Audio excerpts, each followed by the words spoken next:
અદાણી થકી અત્યારે જે પોલ ઉભા કરવામાં આવેલા છે અને કરવામાં આવે છે, જેમ એના દાદા બાપુની જમીન હોય એ રીતે પોલીસ પ્રશાસનને સાથે રાખી અને ખેડૂત એની જગ્યામાં ઉભો હોય એને પકડી અને લઈ જવામાં આવે છે, જેની માલિકી છે એને લઈ જવામાં આવે છે. ઓલા લોકોને કે સાહેબ તમે અંદર આવતા રહ્યો. તો મારે કહેવાનું એક જ છે કે ભાઈ તમારી કંપનીમાં કે તમારા શોરૂમ ની અંદર અમને કોઈ એમાં દુકાન માંડવા દેશો, તમે એક લારી મૂકવા દેશો, તમે અમે એનું ભાડું તમને આપશું. આ વસ્તુ જો ખેડૂતો માગણી કરશે ને કે એના શોરૂમમાં એને કંપનીની અંદર અમારી વસ્તુ વેચવી છે, અમે બૂટ ચપ્પલ વેચી તો ભલે, બકાલા વેચી તો ભલે, ચીબડા વેચી તો ભલે, એ લારીની જેટલી જગ્યા રોકાય એની અદાણીને પૂછો એની કેટલું ભાડું લઈશો.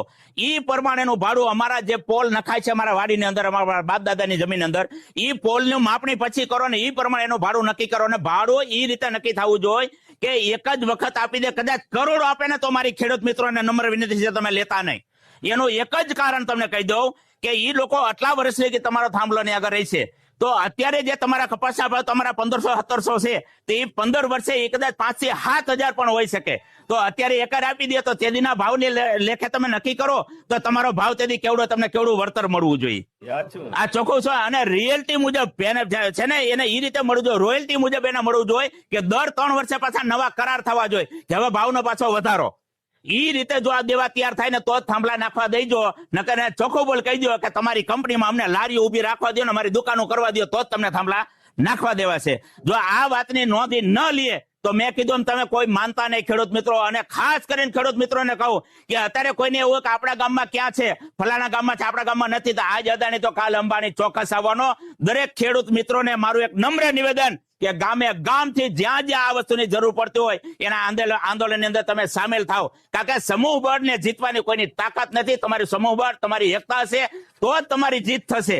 આજે એ ગામમાં છે તો આપણે કઈ ચિંતા નથી. આવું ન કરતા ઓલું તમારી ત્યાં નોંધ લેવાયેલી હોય કે આ ગામની અંદર અમે આવ્યા હતા, આજે અમારા ગામમાં છે તો તમારા પધારવું પડશે ને બધા આવશે.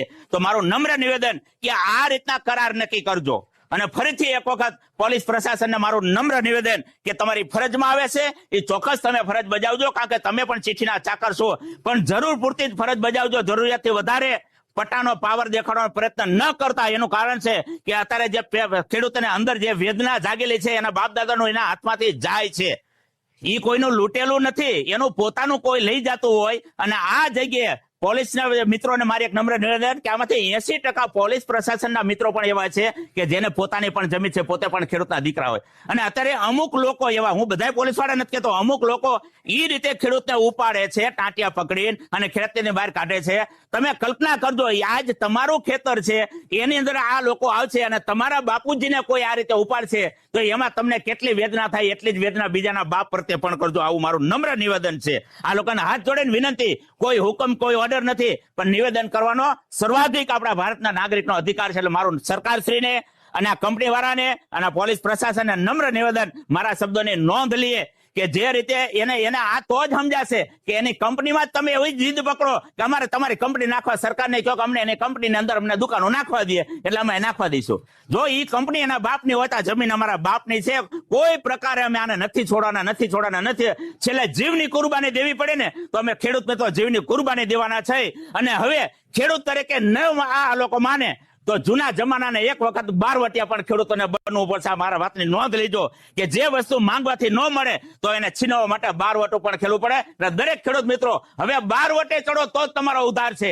આજે જીજી કરે ઉધાર થાય એવું આજે લગી મેં નોંધ લીધી આપણને લાગતું નથી. બસ આથી વિશેષ અત્યારે મારે કઈ નથી કહેવું. જય જવાન, જય કિસાન, ખેડૂત એકતા. ધન્યવાદ. જય ગુરુદેવ.